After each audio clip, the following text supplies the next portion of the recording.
UP के कौशाम्बी जिले के एक छोटे से गांव से ताल्लुक रखने वाली इंजीनियरिंग की छात्रा ने 4 जून को दिल्ली में आयोजित बॉलीवुड मिस इंडिया का खिताब जीतकर सबको चौंका दिया। कंचन विश्वकर्मा इलाहाबाद के MNIT से बायोटेक में PhD कर रही हैं। कंचन ने 38 शहरों से आई 145 लड़कियों को पीछे छोड़कर ये खिताब अपने नाम किया है। कंचन ने इस कामयाबी का श्रेय अपने भाई दीपक को दिया है। बताया जा रहा है कि कंचन को आंखें 2 फिल्म में काम करने का ऑफर भी मिला है, जिसमें अमिताभ बच्चन लीड रोल में हैं। कंचन का कहना है कि वो मिस यूनिवर्स प्रतियोगिता में भी हिस्सा लेंगी। इसके अलावा उनकी ख्वाहिश टीवी सीरियल्स में काम करने की भी है, लेकिन वो सबसे पहले अपनी पढ़ाई पूरा करना चाहती हैं। ये शुरू से मेरा पैशन रहा है पढ़ाई के लिए। मुझे टेक्नोक्रेट जैसे मैं हूँ तो उस फील्ड में मुझे बहुत अच्छा लगता था, बट ये मेरा पैशन है, मेरी हॉबी है, तो पढ़ाई के साथ साथ मैं इसको भी आगे बढ़ाना चाहती थी, इसलिए मैं इस फील्ड में आई हूँ। यूपी के बांदा जिले की जेल में एक कैदी ने संदिग्ध हालात में अपने गमछे से फांसी लगाकर खुदकुशी कर ली। राधे नाम का ये कैदी हत्या के मामले में 1 महीने पहले जेल में आया था। परिवार वालों का आरोप है कि राधे को निर्दोष होने के बावजूद पुलिस ने 302 के फर्जी मामले में फंसाया। परिवार वालों के मुताबिक राधे ने खुदकुशी नहीं की, बल्कि उसकी हत्या की गई है। रिश्तेदारों का आरोप है कि राधे को फर्जी केस में फंसाने के पीछे सत्ताधारी दल के एक नेता की साजिश है। राधे की मौत से आक्रोशित उसके परिवार वालों ने बुधवार को पोस्टमार्टम के बाद शव सड़क पर रखकर प्रदर्शन किया और जाम लगाया। हैदराबाद में अस्थमा पीड़ित लोगों को सालाना फिश प्रसादम दिया गया। पूरे देश में अस्थमा के मरीज ये दवाई खाने के लिए हर साल यहाँ बड़ी संख्या में पहुँचते हैं। हैदराबाद का रहने वाला बैतनी गौड़ का परिवार पिछले 170 सालों से अस्थमा के मरीजों को ये दवाई दे रहा है। माना जाता है कि जिंदा मछली के साथ ये हर्बल दवाई खाने से अस्थमा ठीक हो जाता है। लगातार 24 घंटों तक ये फिश प्रसादम अस्थमा के मरीजों को दिया गया। मरीजों को ज्यादा दिक्कतों का सामना न करना पड़े, इसके लिए वॉलंटियरों ने काफी पुख्ता इंतजाम किए थे।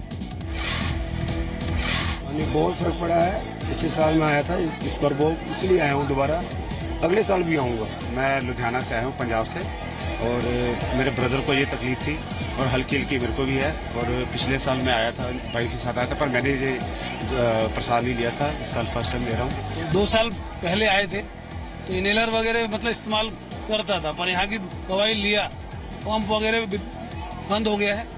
हालांकि फिश प्रसादम पर कई वैज्ञानिक और तर्कवादी सवाल उठाते रहे हैं। इसके बावजूद इतने सालों में यहाँ आकर ये दवा लेने वाले मरीजों की संख्या में कोई कमी नहीं आई है। मानसून का बेसब्री से इंतजार कर रहे लोगों के लिए अच्छी खबर है। केरल में मानसून ने दस्तक दे दी है। केरल में मानसून मौसम विभाग के अनुमान से 1 दिन पहले ही पहुँच गया। केरल के साथ साथ लक्षद्वीप के कई हिस्सों में जबरदस्त बारिश हुई है। दिल्ली NCR समेत उत्तर भारत के कई इलाकों में भी हल्की बारिश के बाद लोगों को गर्मी से राहत मिली है। बारिश से बहुत भारी बारिश पूरे केरला में देखने को मिली है। 70 मिलीमीटर से लेकर 150 मिलीमीटर तक बारिश कई जगह के आंकड़े आए हैं। अब तक डॉक्टर मानते आए हैं कि अगर किसी इंसान का दिल काम न करे तो उसका जिंदा रहना नामुमकिन है।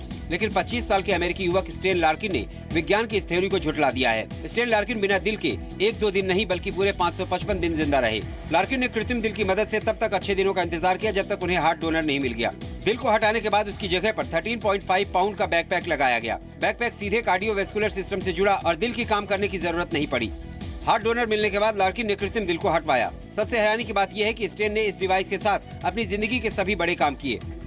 डॉक्टरों को उस वक्त बड़ी हैरत हुई जब उन्हें पता चला कि इस डिवाइस के साथ स्टेन ने बास्केटबॉल भी खेला था।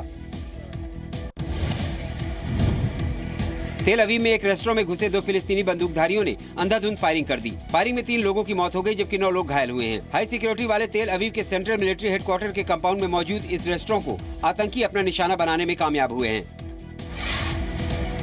Or to provide response for any casualty incidents inside Israel, especially in the middle of the towns and towards Shavuot, which is at the end of this week.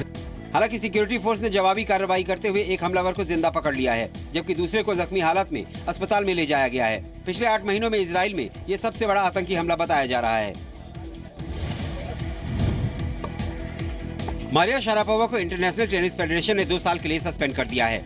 Federation की ओर से बुधवार को यह announcement किया गया। शारापोवा ऑस्ट्रेलियन ओपन के dope test में fail हो गई थी। मेल्डोनियम के लिए उनका टेस्ट पॉजिटिव पाया गया था। शारापोवा अगस्त में होने वाले रियो ओलंपिक खेलों के लिए रूस की टेनिस टीम का हिस्सा हैं। बैन लगने के बाद अब उनका ओलंपिक में खेलना संदिग्ध हो गया है।